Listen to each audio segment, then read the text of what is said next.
Hi കൂട്ടുകാരി, എല്ലാവർക്കും സുഖം തന്നെയല്ലേ? നമുക്കിന്നൊരു ചിക്കൻ റോസ്റ്റ് ഉണ്ടാക്കി നോക്കിയാലോ? അതും വളരെ സ്പെഷ്യൽ ആയിട്ടുള്ള ഒരു ചിക്കൻ റോസ്റ്റ്. വെറും ചിക്കൻ കൊണ്ട് മാത്രമല്ല, ചിക്കനും അതുപോലെ തന്നെ കൂർക്കയും ചേർത്തുകൊണ്ടുള്ള ഒരു വളരെ സ്പെഷ്യൽ ആയിട്ടുള്ള ഒരു ചിക്കൻ റോസ്റ്റാണ് നമ്മളിവിടെ തയ്യാറാക്കാൻ പോകുന്നത്. അപ്പോൾ അതിന് 1 കിലോ ചിക്കൻ എടുത്ത് വെച്ചിട്ടുണ്ട്. അതേപോലെ തന്നെ 250 ഗ്രാം കൂർക്കയാണ് എടുത്ത് വെച്ചിരിക്കുന്നത്. പിന്നെ ആവശ്യമുള്ള പച്ചമുളക്, ഇഞ്ചി, കറിവേപ്പില, വെളുത്തുള്ളി, അതുപോലുള്ള ഐറ്റംസൊക്കെ എല്ലാം ഇവിടെ റെഡിയാക്കി വെച്ചിട്ടുണ്ട്. എല്ലാം അരിഞ്ഞും പിടിച്ചൊക്കെ വെച്ചിരിക്കണം കേട്ടോ. അതായത് തക്കാളിയും സവാളയൊക്കെ അരിഞ്ഞൊക്കെ വെച്ചിരിക്കുകയാണ്. ആദ്യം തന്നെ നമുക്കൊരു മൺചട്ടി അടുപ്പത്തേക്ക് വെക്കാം. അപ്പോൾ നമ്മളുടെ ചിക്കൻ കറി അല്ലെങ്കിൽ ചിക്കൻ റോസ്റ്റ് ഉണ്ടാക്കാൻ പോകുന്നത് ഈ മൺചട്ടിയിലാണ്. പിന്നീട് വെളിച്ചെണ്ണ ഒഴിച്ച് എണ്ണ ചൂടായി കഴിയുമ്പോഴത്തേക്കും അരിഞ്ഞു വെച്ചിരിക്കുന്ന സവാളയും പച്ചമുളകും ഇഞ്ചിയും കറിവേപ്പിലയും അങ്ങനെയുള്ള ഐറ്റംസ് എല്ലാം കൂടി ഇവിടെ ഒന്ന് ചേർത്ത് അങ്ങോട്ട് കൊടുക്കാം. ഇതങ്ങനെ നല്ല രീതിയിൽ തന്നെ ഒന്ന് ഇളക്കി ഒന്ന് മൂപ്പിച്ചെടുക്കാം എന്ന് പറഞ്ഞിട്ടുണ്ടെങ്കിൽ ഒന്ന് വഴറ്റിയെടുക്കാം. അതിനുശേഷം നമുക്ക് കുറച്ച് മഞ്ഞൾപ്പൊടി അങ്ങോട്ട് ഇട്ട് കൊടുക്കാം. അതിനുശേഷം ആവശ്യത്തിന് ഉപ്പും ഈ സമയത്ത് അങ്ങോട്ട് ചേർത്ത് അങ്ങോട്ട് കൊടുക്കാം. അങ്ങനെ ഉപ്പും കൂടി ചേർത്തതിന് ശേഷം വീണ്ടും ഈ സവാള നല്ല രീതിയിൽ തന്നെ ഒന്ന് വഴറ്റി ഒന്ന് മുരിയിച്ചെടുക്കാം എന്ന് പറഞ്ഞിട്ടുണ്ടെങ്കിൽ ഒരുപാട് ഓവറായിട്ടൊന്നും മുരിയേണ്ട കാര്യമൊന്നുമില്ല. ജസ്റ്റ് ഒന്ന് വെന്ത് കിട്ടിയാൽ മാത്രം മതിയോ. കാരണം ഇത് വെന്ത് ഉടഞ്ഞ് നല്ല രീതിയിൽ തന്നെ നമുക്ക് ഏറ്റവും അവസാനം കിട്ടിക്കോളും. അപ്പോൾ അതുകൊണ്ട് വലിയ പ്രയാസമില്ലാത്ത രീതിയിൽ തന്നെ ചെയ്താൽ മതിയോ. പിന്നീട് ഇഞ്ചി വെളുത്തുള്ളി ചതച്ച് വെച്ചിരിക്കുന്നതോ പേസ്റ്റോ ഉണ്ടെങ്കിൽ അത് നമുക്ക് ആവശ്യത്തിന് ചേർത്ത് കൊടുക്കാം. പിന്നീട് മസാലപ്പൊടിയാണ്, അപ്പോൾ ചിക്കൻ മസാലപ്പൊടിയും എരിവിന് ആവശ്യമായിട്ടുള്ള മുളക് പൊടിയോ കുരുമുളക് പൊടിയോ എന്താണ് നമുക്ക് ഇഷ്ടമുള്ളതെന്ന് വെച്ചിട്ടുണ്ടെങ്കിൽ ചേർത്ത് കൊടുക്കാം. അപ്പോൾ ഞാനിവിടെ കുരുമുളക് പൊടിയാണ് ചേർത്ത് കൊടുത്തിരിക്കുന്നത്.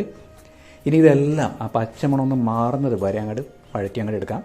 അങ്ങനെ അതിൻ്റെ പച്ചമണമൊക്കെ ഏകദേശമൊക്കെ ഒന്ന് മാറി വന്നിട്ടുണ്ടെങ്കിൽ നമുക്ക് തക്കാളിയും കൂടി അതിലേക്ക് ചേർത്ത് അങ്ങോട്ട് കൊടുക്കാം. തക്കാളിയും കൂടി ചേർത്ത് അങ്ങോട്ട് കൊടുത്തിട്ട് നല്ലതുപോലെ ഒന്ന് വഴറ്റിയെടുക്കാം. അപ്പോൾ ഇങ്ങനെ തന്നെ തക്കാളി അരിയണം എന്നൊന്നും ഇല്ല കേട്ടോ. നമുക്ക് ചെറുതായിട്ട് വേണമെങ്കിൽ ചെറുതായിട്ട് അരിയാം. അതിലൊന്നും വലിയ പ്രശ്നമൊന്നുമില്ല. അതിനുശേഷം കുറച്ച് വെള്ളം അങ്ങോട്ട് ഒഴിച്ച് കൊടുത്തിട്ട് പിന്നെ നല്ല ഗ്രേവി പരുവമാക്കിയിട്ട് ശരിക്കും ഒന്ന് വഴറ്റിയെടുക്കണം. അപ്പോൾ കുറച്ച് വെള്ളം ഒഴിച്ച് കൊടുത്തില്ലെങ്കിൽ നമ്മൾ അപ്പോൾ ആ എണ്ണയിൽ കിടന്ന് മാത്രമേ ഇത് വെന്ത് കിട്ടില്ല. മൺചട്ടി ആയതുകൊണ്ട് അടിക്ക് കയറി പിടിക്കുകയും ചെയ്യും. അപ്പോൾ കുറച്ച് വെള്ളം തൈരേപോലെ അങ്ങോട്ട് ഒഴിച്ച് കൊടുത്തിട്ട് നല്ലതുപോലെ ഒന്ന് തിളപ്പിച്ച് ശരിക്കും ഒന്ന് ആ ഗ്രേവി ആക്കി അങ്ങോട്ട് എടുക്കുക. ഒന്ന് വറ്റിയൊക്കെ വന്നു കഴിയുമ്പോഴത്തേക്ക് നമുക്ക് കൂർക്ക അങ്ങോട്ട് ചേർത്ത് അങ്ങോട്ട് കൊടുക്കാം. അങ്ങനെ കൂർക്കയും കൂടി അങ്ങോട്ട് ഇട്ടങ്ങോട്ട് കൊടുത്തതിന് ശേഷം വീണ്ടും ഇതിനെ നല്ലതുപോലെ ഒന്ന് വേവിക്കാനുണ്ട്. കാരണം കൂർക്കയും ചിക്കനും കൂടി നോക്കിക്കഴിഞ്ഞിട്ടുണ്ടെങ്കിൽ കൂർക്കയ്ക്കാണ് എപ്പോഴും വേവ് കൂടുതലുള്ളത്. അപ്പോൾ ആദ്യം തന്നെ കൂർക്ക ഒന്ന് ഏകദേശം ഒരു പകുതി വേവെങ്കിലും ആക്കിയെടുക്കണം. അതല്ലെങ്കിൽ കുക്കറിലിട്ടൊന്ന് വേവിച്ചെടുത്താലും മതിയാവും. ജസ്റ്റ് ഒറ്റ വീസിൽ കൊടുത്തിട്ടുണ്ടെങ്കിൽ നമുക്ക് നമ്മളുടെ കറക്റ്റ് പാകത്തിനുള്ള വേവായിട്ട് കിട്ടും. അതിനുശേഷം ഇതൊന്ന് വെന്ത് എന്ന് തോന്നിക്കഴിയുമ്പോഴേക്കും നമുക്കിതാ നമ്മൾ കട്ട് ചെയ്ത് വെച്ചിരിക്കുന്ന ചിക്കൻ കഷ്ണങ്ങൾ കൂടി അങ്ങോട്ട് ഇട്ട് കൊടുക്കുക. അപ്പോൾ ചിക്കൻ കഷ്ണങ്ങൾ കട്ട് ചെയ്യുമ്പോഴത്തേക്ക് ഇത്തിരി വലിയ പീസായിട്ട് തന്നെ കട്ട് ചെയ്തെടുക്കുക. അപ്പോൾ അങ്ങനെ ആയി കഴിയുമ്പോഴത്തേക്കും നമ്മൾ ചേർത്തിരിക്കുന്ന കൂർക്കയുടെയൊക്കെ ഒപ്പം തന്നെ ആ വേവ് കൃത്യമായിട്ട് തന്നെ കിട്ടിക്കോളും.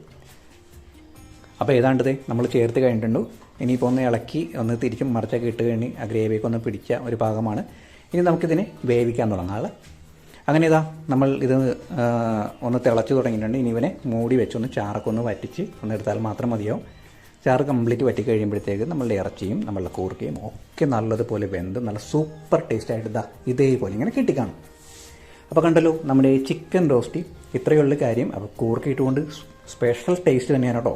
അപ്പോൾ ഇനി നിങ്ങൾക്ക് ചിക്കൻ വാങ്ങിക്കഴിയുന്ന സമയത്ത് ഇതേപോലെ കുറച്ച് കൂർക്കയും ചേർത്തൊന്ന് ഉണ്ടാക്കി നോക്കൂ. തീർച്ചയായും എല്ലാവർക്കും ഇഷ്ടമാകും. സ്നേഹത്തോടെ, അല്ലു.